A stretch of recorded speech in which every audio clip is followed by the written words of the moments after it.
did you feel about taking the role of a gay man in this project? Yeah, I felt fine with it. I mean, it's like I said, I love the project from the get go. This where it was going, what it was saying, and what it contained. And so as I approached the role, it was. I mean, that's the beauty of acting, is that you see yourself in everybody. Like, whether it's someone that you just don't understand, you end up understanding them. And I think that's why. That's one of the most beautiful things about art, is that you just like, I think that's the roots of racism, of bullying, of anything else, is that we just we're divisive by nature. I think so. We want to put up walls and separate ourselves, and we just we don't understand that we really are like so much alike. Talking to you, Abby, yes. and Heather's character, it was interesting because when I first looked at her, from the producer's eye reading the script, I didn't really see a big stereotype, but even some comments you said today, I registered the blonde thing, which escaped me, from my frame of reference as a black woman. But then looking at it again, there was also this stereotype about women. And being over 30 and unmarried, no children, and needing to race to the altar, lock it down. What did you think about that character and that element of Heather? I don't know. I don't know. This is my impression of Heather. I don't know if she was racing to the altar to lock it down because she felt that pressure. I think it's because, again, she knew what she wanted out of life and she had a plan, and that fit into her life plan. I don't know. Was it supposed to be the other way around, that she was racing, that she felt that pressure? You're an artist. You interpret as you do. Well, maybe that's just how I'm wanting to look at it, because I do get frustrated with that fact, of what you mentioned. So maybe I'm thinking, oh, this is awesome. Like, she's got it together, Well, now I will push back on that, on the two of you for a moment here, because Abby, I know you in real life as a friend, and you are that woman, like, going after it, going to get it. So that wouldn't, be in your mind about some desperation about children or marriage. Right. But now, to our executive producer, tell us how Heather was really written. Was she desperate, or was she just this power woman going for hers? She was desperate, like, majorly. And so the idea was, because I had to find a way to justify her relationship with Brett, because Brett, this jock who obviously just is who he is, but yet it's like, why would a woman who's intelligent be with this guy? And the way that I thought about it is, well, what's the stereotype of, especially in LA, my old roommate, she was a labor and delivery nurse, and she said, like, the average age in our hospital for a woman having a baby was like 38 or something like that. And so, and it was wild. And she said, so a lot of them just like got their eggs frozen and like that's a normal thing. And so there was, we've had these conversations about this need to make this happen with the child and all this kind of thing. So I think that in certain parts of, especially when you think about like Beverly Hills or Malibu or whatever, like, there is that older white woman who's like, I'm gonna do this no matter what. And that it just worked for me to justify the relationship with Brett. I could see the desperation in why she's choosing to marry him, because I think she wouldn't, that is that she wouldn't settle normally, I think. Right? Like, that's the desperation part of who she's choosing to marry, but I think but it just happens that he fits in with her plan, like, because again, she knows what she wants. So yeah, I can see the desperation, and you're right, in the choice of who she's marrying. And even in the dialogue, when you think about the dialogue, there's often a lot of kind of treating Brett almost like a child. Yeah. And just like lots of sexual chemistry, but nothing intellectual. Like, I thought it was boat, and you're like, I love boat. And then, there's kissing, there's making out, and then you kind of protecting him when he's making these crazy ignorant comments. Like, you were always going to be his shield and, breaking the cups, and you're having all these moments. So you're completely aware, where he is, yet you're like charging on. This woman who's charging on with this guy who completely is aware and knows better, you know, which is interesting. And how many women out there are doing that sort of thing? Right. I agree. I don't think nowadays a lot of women are. I don't think that they're settling in that respect. But again, I think maybe he's sort of a convenience for her because she, you know what I mean? He is the convenience that makes her plan run. Work. Yeah. Exactly. So I think there's a little bit of both because it still allows her to be, you know, that woman that she is and wants to be. And so he happens to just slide in, you know? Gotcha. Literally. Like, literally, yeah.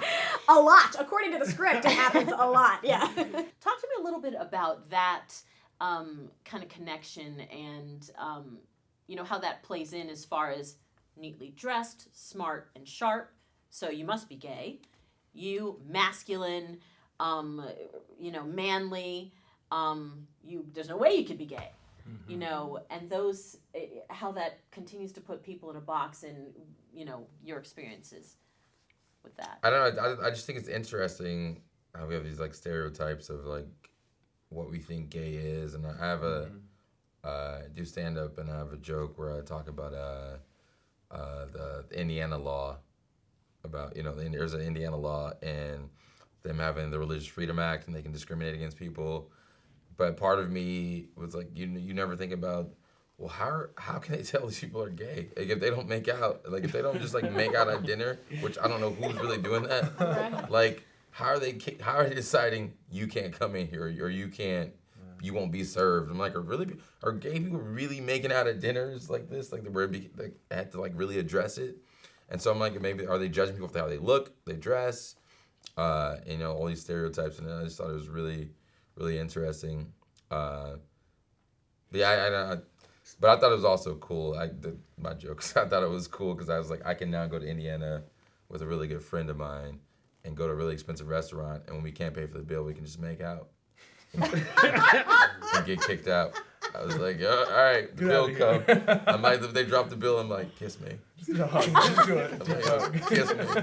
The character, I felt, you know, it made me think of, are there times where I've denied a connection just in my personal life for the guy I knew who was gay, but we were cool? I've had a guy, you know, it's funny, I don't know if he was hitting on me or not, but he was like talking, a guy at the gym one time was talking to me. He was a super cool dude. And before I really knew he was gay, I was like, that's a cool dude. Like, and he was like, hey man, let me get your number. And I was like, huh? And I remember thinking, if he was straight, would I have given him my number? You know, and you know, because I met one of my best friends at the gym. And we were like, oh, cool, man, all right, cool, we'll go to the club, grab a drink, whatever. Gave him my number. It's like, I've known this dude for like 10 years now. But I'm saying that same guy, when I realized he was gay, he asked for my number, and I was like, you on Facebook?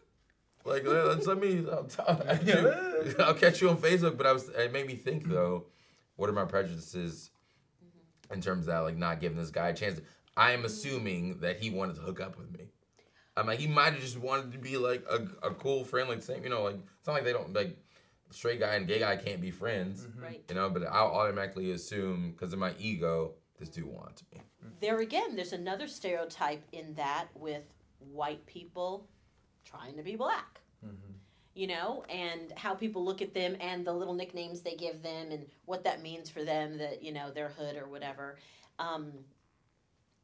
When you came in for the audition and had to do that, how did you approach it? You know, it's funny because I've always, maybe it's part of it's the actor in me, and part of it's the desire just to fit in as much as I can in life. Like, I grew up, I had a lot of Mexican families in my street, and so I'd come in from playing with them, and I'd have an accent. And my mom would be like, what do you say?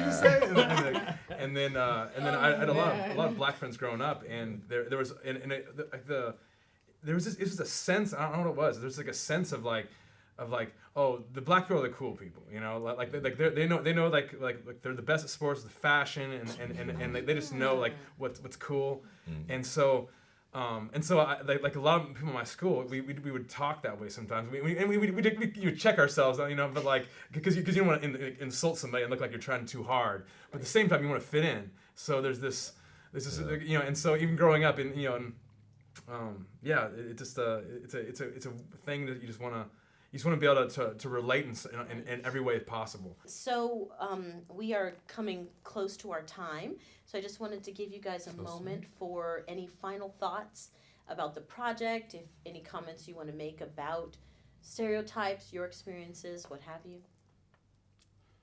I'm just really happy to be a part of the project and to feel like it's like obviously the project would open up anything. I'd love to be a part of anything that opens up dialogue for people and just get some conversations going, because maybe this project helps people address thoughts that they don't realize they have, or relationships, they don't realize they had. I love Brett's character, the Brett character, just because it's.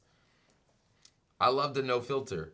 Yeah. Like there's something about that's like endearing about that, and him just keeping it real. Like you don't have to wonder about. And he's saying it so openly. You're like, maybe just ignorant to the stuff that that he's not even hesitating about it. I don't know. Like I've met a guy before who older guy one time who called me.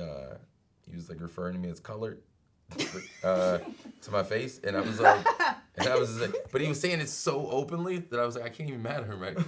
He obviously does not know. Like he's like, yeah, it's colored. Yeah, you're colored. Da, da, da. But it wasn't. He was happy. He was smiling while he was talking to me. Like it wasn't. He wasn't. And I was like, I was laughing. I was like, this guy. I was like, just ignorant about some stuff.